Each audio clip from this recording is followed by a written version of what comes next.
Kita lanjutkan pada session kedua. Assalamualaikum warahmatullahi wabarakatuh.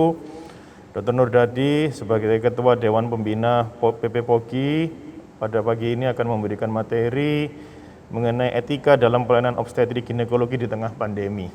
Nanti kita lihat, ini sangat menarik, kira-kira bagaimana etikanya kalau etika kita berprofesi sebagai obgyn di tengah pandemi seperti ini. Silakan Dr. Nurdadi. Baik, Assalamualaikum warahmatullahi wabarakatuh. Salam sejahtera dan salam sehat. Mudah-mudahan kita semua dalam lindungan Allah Subhanahu wa Ta'ala dan selalu dijaga dalam kondisi yang sehat. Terima kasih saya diberi kesempatan untuk menyampaikan hal ini pada acara tayangan yang dilakukan oleh POGI Surabaya dalam rangka mengisi hal-hal yang terkait dengan etik. Etik dan profesionalisme dalam pelayanan obstetrik dan ginekologi di tengah pandemi. Pertanyaannya, apakah berbeda etik dan profesionalisme di luar pandemi? Ini penting.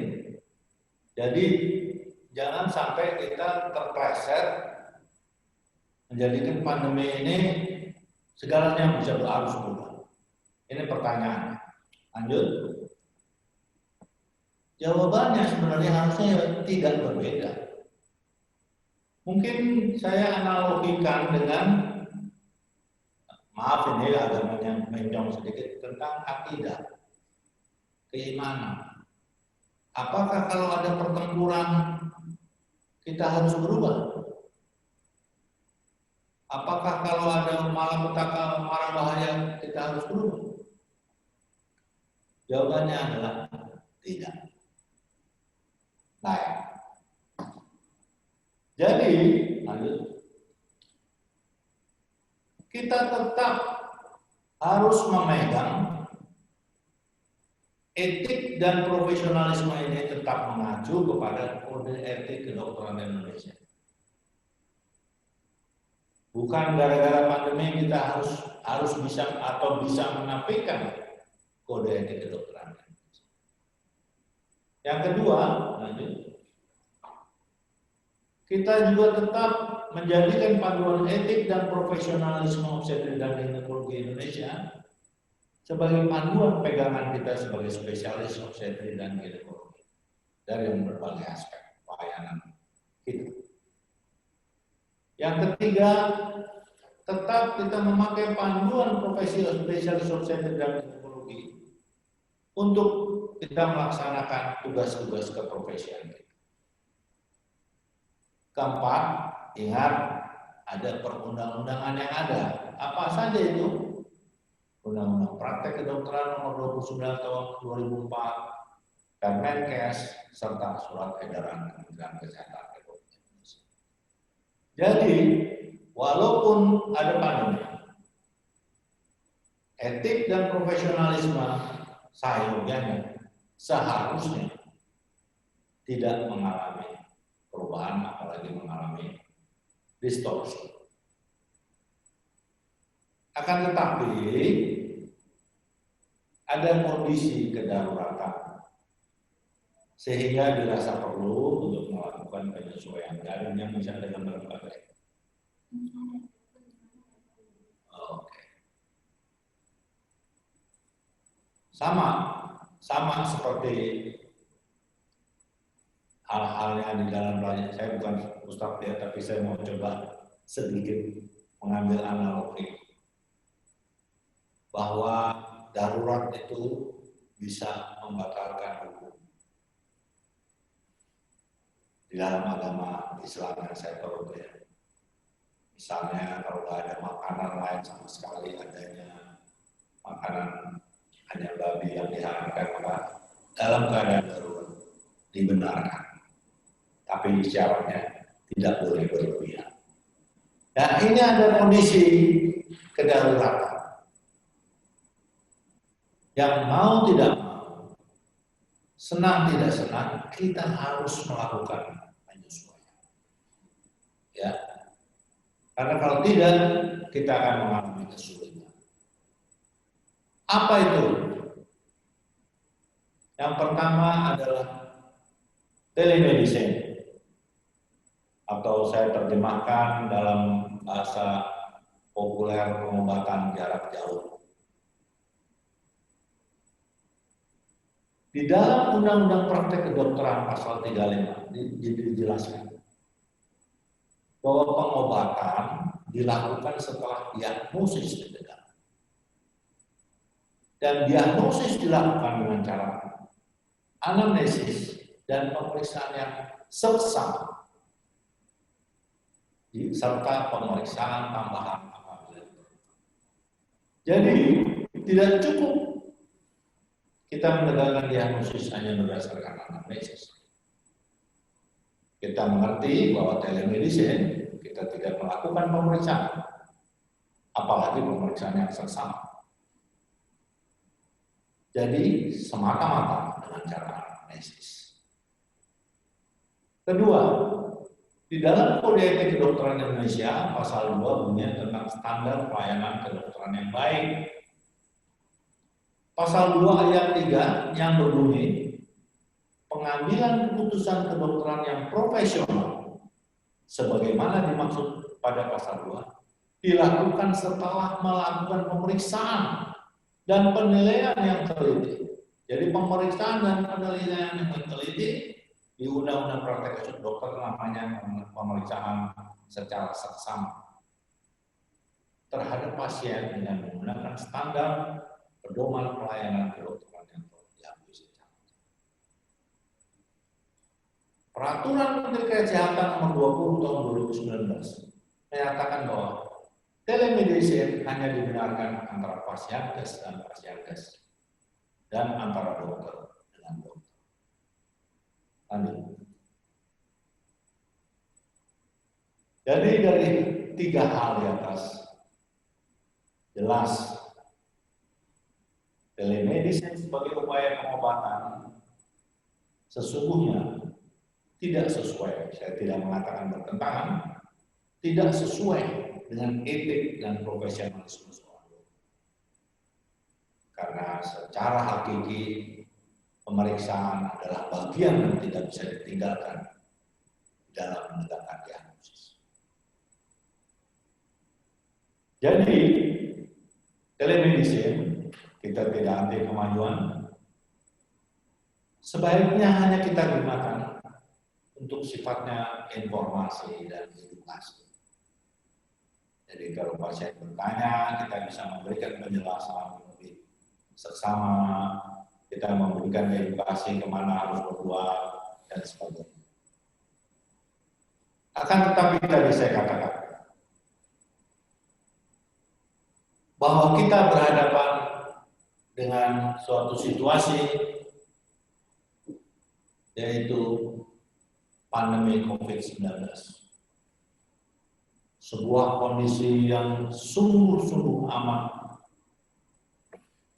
berat di dalam segala aspek kehidupan manusia. Orang yang seharusnya saling melempar senyum, sekarang orang melempar masker, senyum di balik masker. Orang yang selalu harusnya saling berjabat tangan, sekarang tidak bisa berjabat tangan. Cucu tidak boleh memeluk kakek neneknya. Ini semua terjadi perubahan yang luar biasa karena adanya pandemi COVID. Oleh karena itu, tentu kita pun harus melakukan adaptasi. Ya, apa itu adaptasinya? Silakan. Ya, ternyata Menteri Kesehatan pun merespon kondisi ini. Kementerian Kesehatan mengeluarkan surat edaran nomor HK.02.01 garing Menkes garing 303 garing 2024 yang mengizinkan dan membenarkan prosedur telemedicine dan dokter diperkenankan menegakkan diagnosis dan memberikan resep kepada pasien. Artinya, hanya berdasarkan anamnesis dibenarkan dokter memberikan pengobatan dan memberikan resep kepada pasien. Ini jelas kalau kita melihat tadi panduan-panduan kita bertentangan. Apakah menteri tidak paham? Sangat paham. Inilah situasi, kondisi yang saya katakan tadi darurat. Tapi ingat bahwa tanggung jawab penuh berada di tangan dokter. Kalau terjadi sesuatu dan itu masuk ke ranah tuntutan dan hukum, Kementerian Kesehatan mengatakan itu tanggung jawab dokter, bukan tanggung jawab Kementerian Kesehatan karena telah mengizinkan menegakkan diagnosis tanpa melakukan. Ini garis bawah yang harus dilihat, bahwa responsibility penuh berada di tangan dokter. Jadi oleh karena itu gunakanlah ini dengan hati-hati. Bagaimana? Dilaksanakan dengan penuh kehati-hatian. Misalnya, ya kita lakukan telemedicine, pengobatan, memberi resep hanya pasien yang terdaftar, yang sudah pernah kita periksa, yang sudah kita pernah punya data anamnesis, pemeriksaan dan pemeriksaan tambahan, sehingga kita mempunyai dasar yang kuat untuk melakukan pemberian resep. Kemudian berikanlah info konsen yang tegas dan jelas. Apa itu? Jelaskan dengan sejelas-jelasnya bahwa diagnosis yang ditegakkan dengan telemedicine adalah sebuah proses diagnosis yang penuh dengan kelemahan.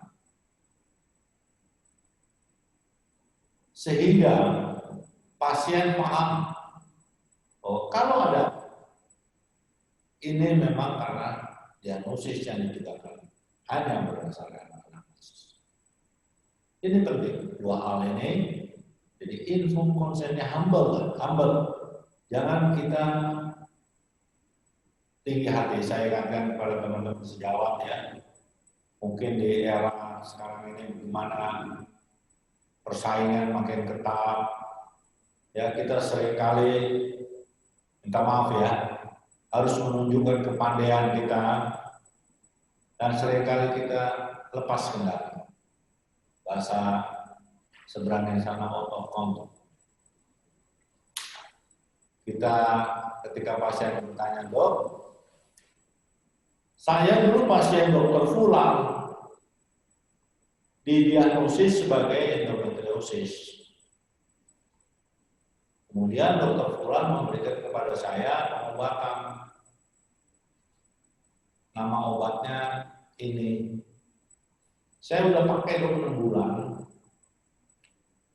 Tapi rasanya saya tetap sakit kalau menses dan sebagainya. Seringkali kita tergoda untuk menunjukkan bahwa saya lebih pandai dari Tuhan. Maka dengan serta-merta kita mengatakan bahwa oh ya, obat yang itu nyonya sekarang sudah ketinggalan. Nyonya harusnya menggunakan obat ini, dan saya akan segera tuliskan resep ini dan nyonya bisa ambil secara telemedicine. Pertanyaannya, apakah informasi yang diberikan pasien tersebut benar? Kita tidak lihat hitam di atas putihnya. Ini penting. Jangan kita telan mentah-mentah informasi yang disampaikan oleh pasien. Ya, mungkin ada unsur konfabulasi di situ, mungkin ada unsur supaya keren di situ dan sebagainya. Ya, jadi ini hal-hal yang selalu harus kita kedepankan, kehati-hatian. Dan yang kedua adalah, belum kita beritahu kepada pasien.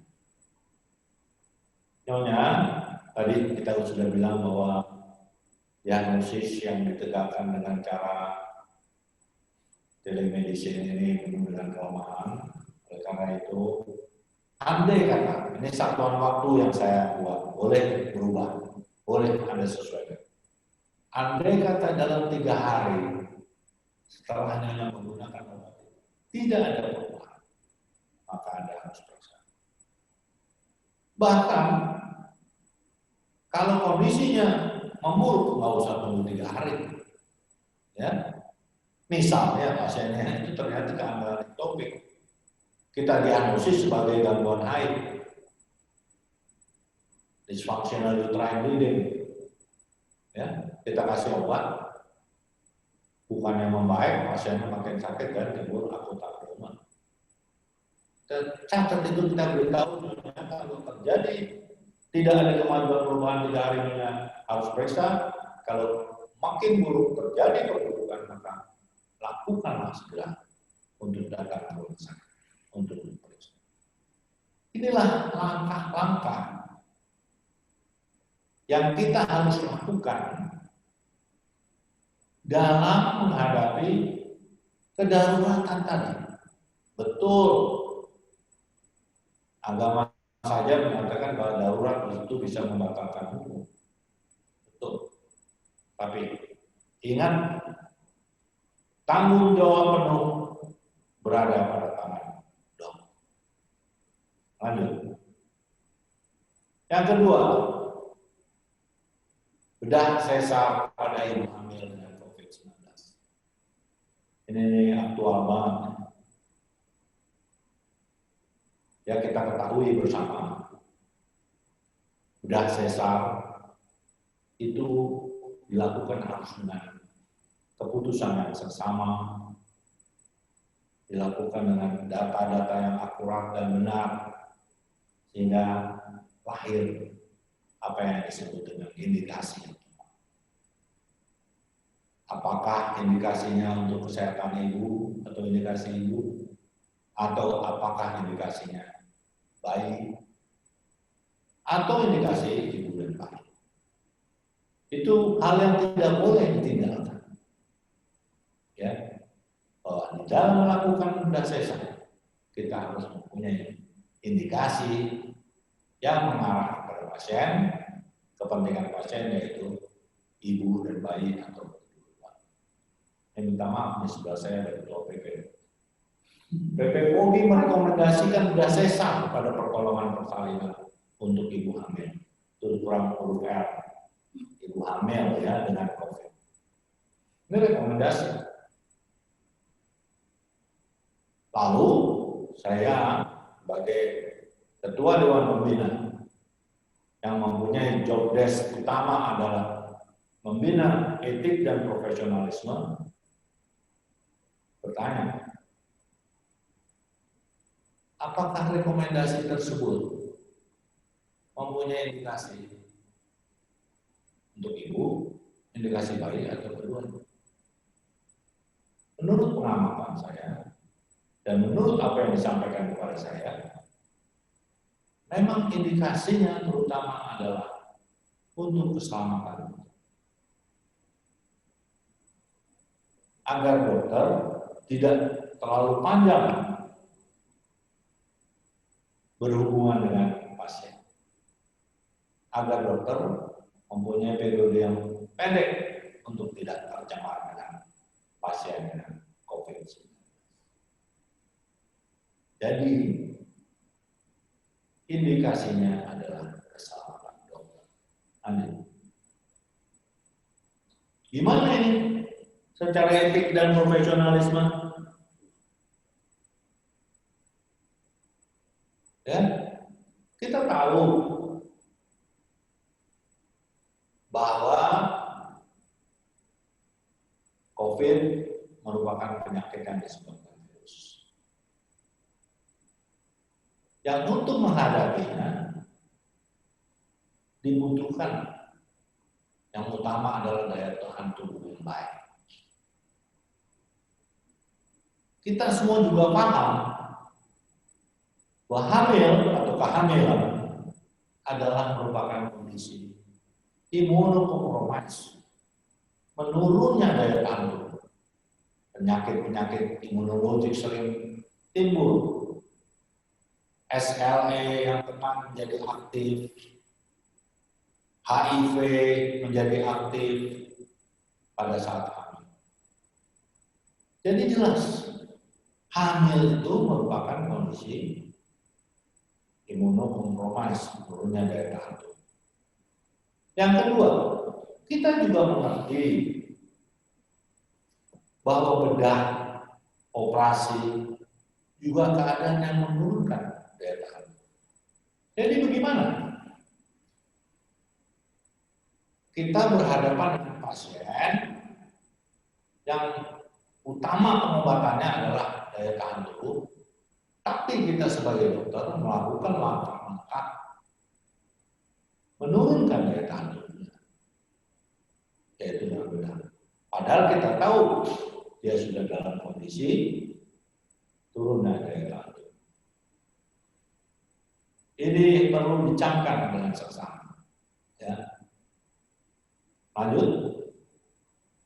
Jadi pertanyaannya tadi, apakah secara etik dan profesionalisme dalam bedah sesar pada ibu hamil benar adanya?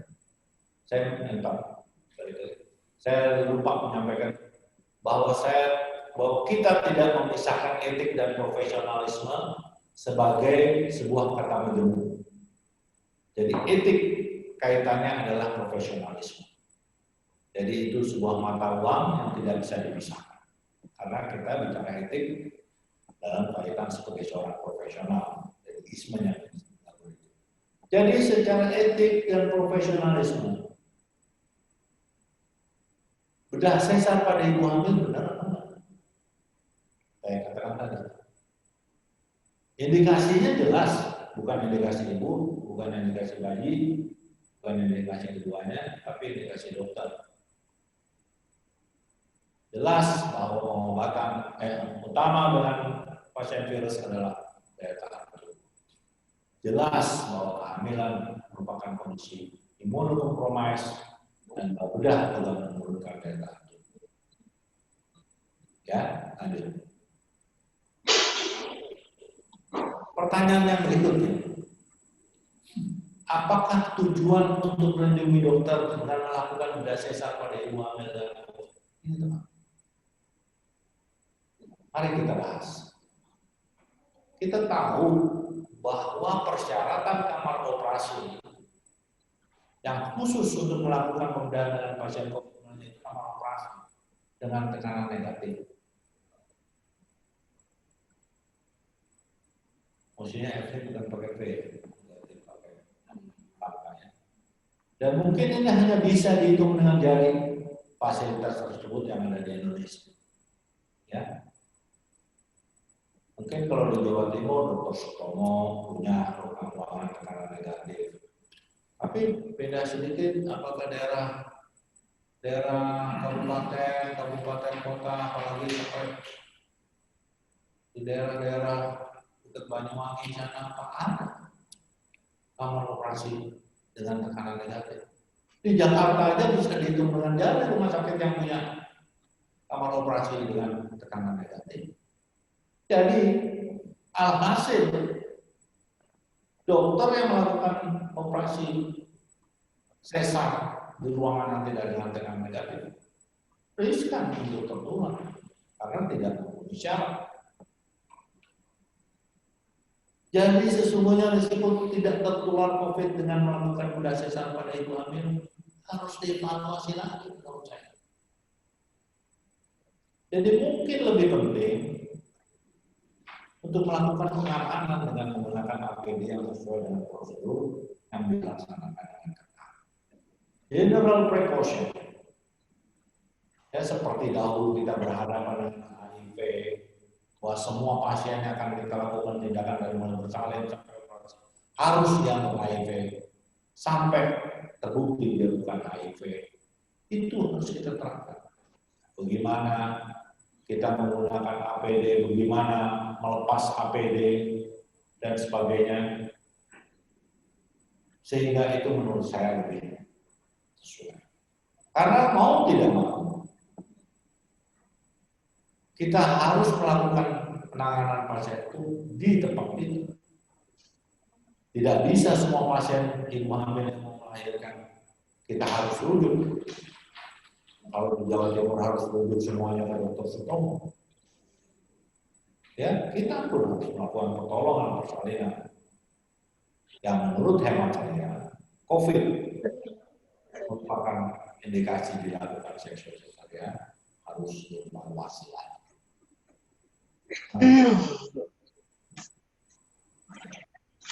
Kemudian ini suatu kondisi yang penting ya. Kita tuh di obstetri punya kondisi yang sangat berat dan gawat. Yaitu ada pasien-pasien yang kondisi kegawatannya itu hanya membutuhkan pertolongan dalam satuan waktu menit. Apa itu misalnya prolaps sekali pusat. Ini barusan kejadian kemarin nih, saya di rumah sakit Budi Kemuliaan.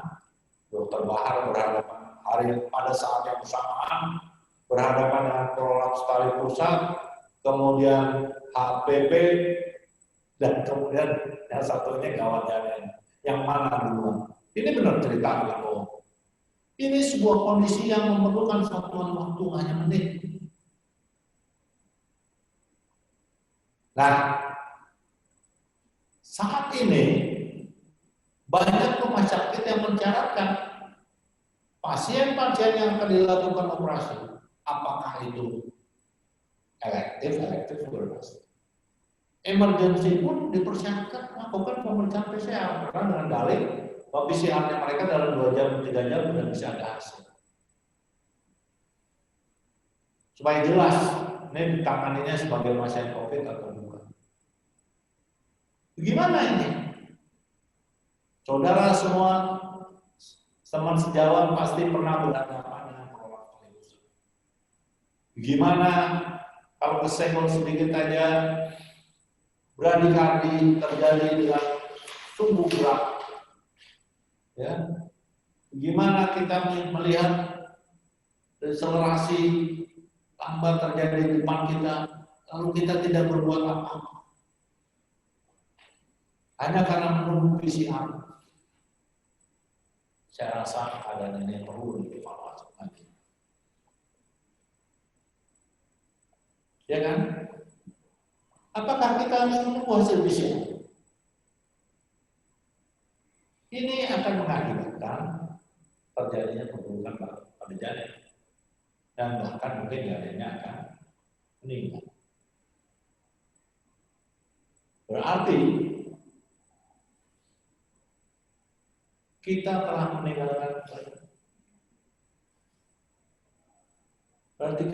meninggalkan ilmu obstetri yang paling mendasar, yaitu melahirkan bayi dengan selamat dan ibu yang selamat. Ya, karena kita terlalu berpegang kepada masalah harus adanya pemeriksaan PCR sebelum melakukan. Ini keadaan-keadaan yang secara etik dan profesional perlu dicermati oleh sejawat sekalian di tempat tugas sejawat sekalian. Lanjut.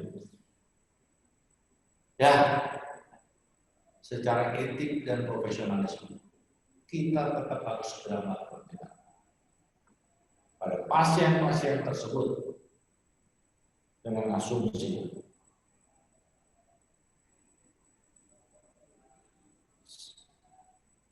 bahwa pasien tersebut menderita COVID. Jadi tanpa PCR pun, sama seperti tadi kita berhadapan dengan General precaution mengatakan semua pasien tidak ada HIV positif sampai terbukti dia bukan. Maka lakukan prosedur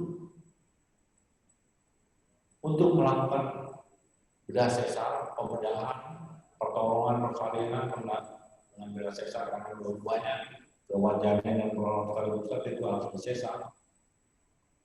Lakukan prosedur seperti kita menangani pasien.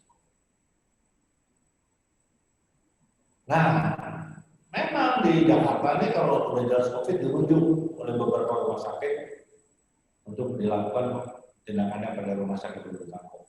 Nah itu perlu di Jakarta, kalau di Surabaya. Bagaimana kalau di Sote? Bagaimana kalau di Besuki situ? Apa mau dirujuk? Kan enggak, kita harus tangani. Orang waktunya hanya menit. Dirujuk dia meninggal pasti di jalan. Ya, baik, lanjut. Jadi kesimpulannya yang bisa kita sampaikan benar, ada situasi pandemi. Tapi ingat bahwa etik dan profesionalisme seharusnya tidak berubah dengan adanya. Etik dan profesionalisme itu termasuk di dalamnya adalah pengamanan diri sendiri. Ya. Jadi saya mengacu lagi kepada pelajaran agama bahwa akidah keimanan tidak boleh berubah dengan adanya situasi-situasi lain. Yang kedua, adanya pandemi memang memungkinkan kita melakukan hal-hal yang secara etik dan profesionalisme. Akan tetapi ingat itu, kita harus gunakan dengan penuh kehati-hatian. Karena di ujungnya penggunaan kewenangan ini apabila terjadi sesuatu jadi tanggung jawab utama seorang. Yang ketiga, nah ini memang saya sudah sampaikan kepada Ketua PP untuk dikaji ulang. Mungkin mudah-mudahan Surabaya ini kalau ada Prof. Ari sebagai Ketua Himpunan Ketua Maternal, saya minta juga Ketua Maternal mengevaluasi ulang rekomendasi PP POGI untuk melakukan bedah sesar pada pertolongan ibu hamil dengan COVID-19. Karena secara etik dan profesionalisme, pertama indikasi pasien, tapi indikasi betul. Yang kedua, de facto di lapangan, justru banyak tempat-tempat yang tidak memenuhi syarat untuk melakukan perlindungan. Misalnya OK yang tidak bertentangan. Yang keempat, pada keadaan yang sangat emergensi, yang hanya mempunyai waktu dengan hitungan secara menit, sebagai seorang spesialis obstetrik dan ginekologi, ambillah keputusan dengan tepat dengan memperhatikan perlindungan diri yang benar. Bahasa bagusnya lagi bismillah kita lakukan, tapi kita ikhtiar untuk melindungi diri kita. Saya kira itu yang saya bisa sampaikan. Bagaimana etik dan profesionalisme di tengah pandemi ini untuk tetap kita berpegang kepada panduan-panduan etik kita dan profesionalisme kita, tapi kita juga mensikapinya dengan bijaksana, dengan tetap memperhatikan pengamanan diri sendiri. Terima kasih. Assalamualaikum warahmatullahi wabarakatuh. Waalaikumsalam warahmatullahi wabarakatuh. Terima kasih Dr. Nurdadi atas paparannya mengenai etika di tengah pandemi. Ada dua pertanyaan Dr. Nurdadi. Yang pertama, bila ada kita menjumpai setelah dilakukan pertolongan karena dianggap suspek COVID, perawatan di ruangan COVID-19, apakah benar secara etik menggabungkan pasien di ruangan tersebut? Kalau misalnya situasi dan kondisi di rumah sakit tersebut mengharuskan demikian. Bagaimana pandangan Dr. Nurdadi? Kadang-kadang secara etik kita menjumpai mungkin tidak benar karena membahayakan pasien, namun kondisinya demikian di rumah sakit tempat kita bekerja. Mungkin Dr. Nurdadi ada pandangan, silakan. Baik, ini jelas ya. Menurut hemat saya sesuatu yang tidak benar dan tidak boleh. Ya, minta maaf nih saya bukan Ustaz, tapi saya ada ngerti sedikit-sedikit. Itu Rasul bilang kalau ada penyakit menular di situ, pisahkan, jangan datangi. Jadi kalau ini pasien COVID, dicampur di ruangan dengan pasien bukan COVID, itu sama saja kita menjadi agen penyebaran COVID. Ya, itu jelas secara profesionalisme dan etik tidak benar. Kemudian pertanyaannya, bagaimana fasilitas kita hanya begitu? Barangkali ini saran saya, lebih bagus kita bangun tenda-tenda darurat untuk membangun ruangan tambahan. Tapi prinsip tidak mensatukan pasien menular dengan pasien tidak menular, itu harus ada. Kalau memang fasilitasnya sangat terbatas, lebih bagus kita bangun tenda darurat. Kalau nggak punya tenda darurat, kita bisa minta bantuan TNI, Polri dengan tenda darurat. Entah bagaimana pertimbangannya, apakah yang di tenda darurat yang pasien COVID atau dan sebagainya. Tapi harus dipisahkan. Jadi jawabannya tidak boleh menyatukan pasien COVID dengan pasien non. Gitu. Oke, terima kasih Dr. Nurdadi. Pertanyaan kedua, bila kita memiliki komorbid, kemudian kita menjumpai pasien dan kita melakukan screening, kita hanya menangani pasien yang negatif COVID-nya, kemudian ketika ada pasien COVID, atas persetujuan dan diskusi dengan pasien, kita rujuk ke sejawat yang menangani pasien COVID, bagaimana dari sudut etika? Mungkin Dr. Nurdadi ada pandangan. Ya. Baik, ini bagus kalau keadaannya memungkinkan. Ya, kalau Anda SPOG di Surabaya, Anda berusia seperti saya begini, udah hampir 70 tahun, komorbidnya segabrek, stand-nya aja udah ada 10 biji nih. Kemarin saya menurut saya nggak tahu bisa apa enggak, tapi alhamdulillah Allah masih kasih saya umur. Ya, saya tua, hipertensi, ya. Lalu saya mengatakan, saya hanya mau melayani pasien yang jelas tidak menderita COVID. Dengan persyaratan saya adalah PCR. Itu boleh. Boleh sekali. Saya katakan tadi, etik dan profesionalisme dia adalah jangan melupakan tanggung jawab melindungi diri kita sendiri. Ingat itu. Ya karena kalau kita kenapa-napa, maka pelayanan terus kita satu-satunya objek di tempat itu, maka pelayanan spesialistik objek di tempat tersebut jadi hilang. Nah yang menjadi soal, kalau kita berada di satu tempat yang nggak bisa kita merujuk ke teman sejawat kita yang tidak punya komorbid. Ya kita yang berhadapan dengan dia. Bagaimana ya? Inilah yang saya katakan tadi. Pertama-tama, jangan kita melupakan general precaution. Betul bismillah, betul berdoa. Tapi jangan lupa, ikhtiarlah yang maksimal. Jadi tergantung jawabannya benar. Kalau dokter berada di satu tempat yang memungkinkan untuk dokter merujuk pasien yang COVID atau suspek COVID kepada sejawat yang memang menanganinya dengan fasilitasnya, itu oke dan benar. Tapi kalau sudah berada di suatu tempat yang tidak memungkinkan untuk merujuk tadi atau situasinya tidak memungkinkan, kita berhadapan dengan penolakan sekali pusat. Ya, Anda berada di mana misalnya Pantura tuh, saya lupa, padahal saya naik sepeda motor selalu lewat situ. Nggak bisa untuk Anda rujuk, karena kalau Anda rujuk baru berapa menit dan meninggal ya. Maka lakukan dengan prosedur penanganan, prevensi, proteksi yang memadai.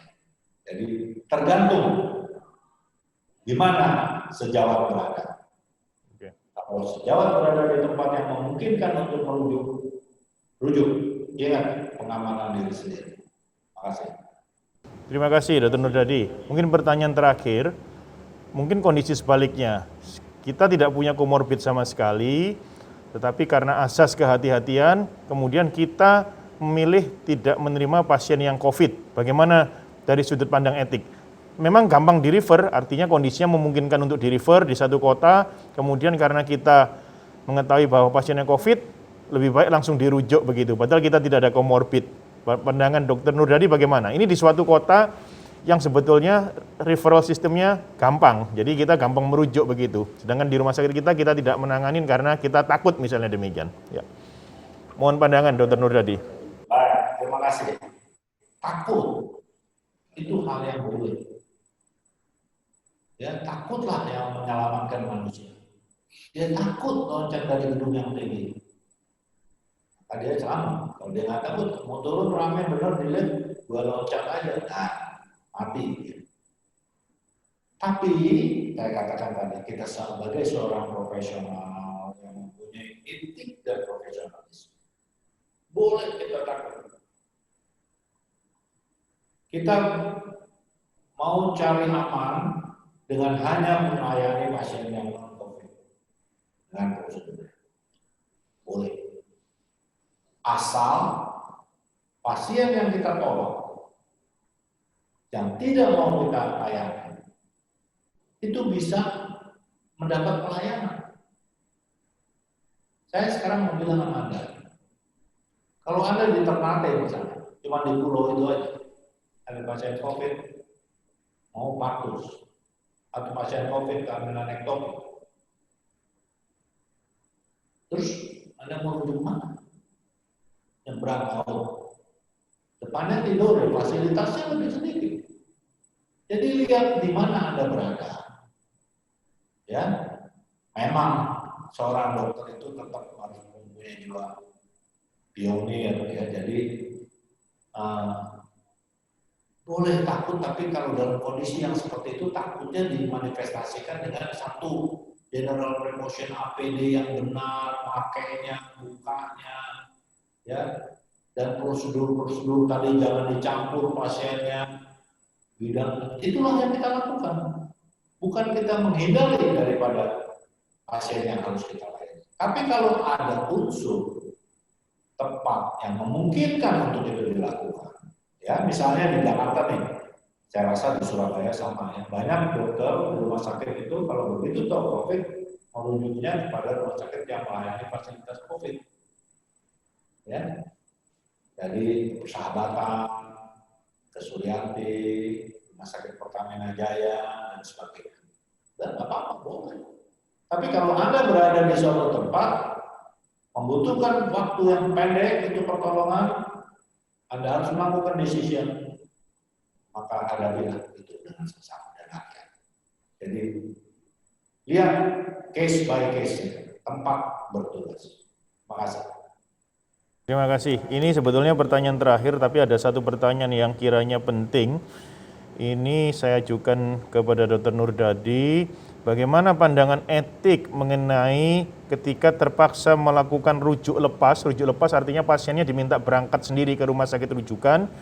Karena bila memakai rujukan sistem sesuai sistem, selalu ditolak dengan alasan rumah sakit rujukan penuh.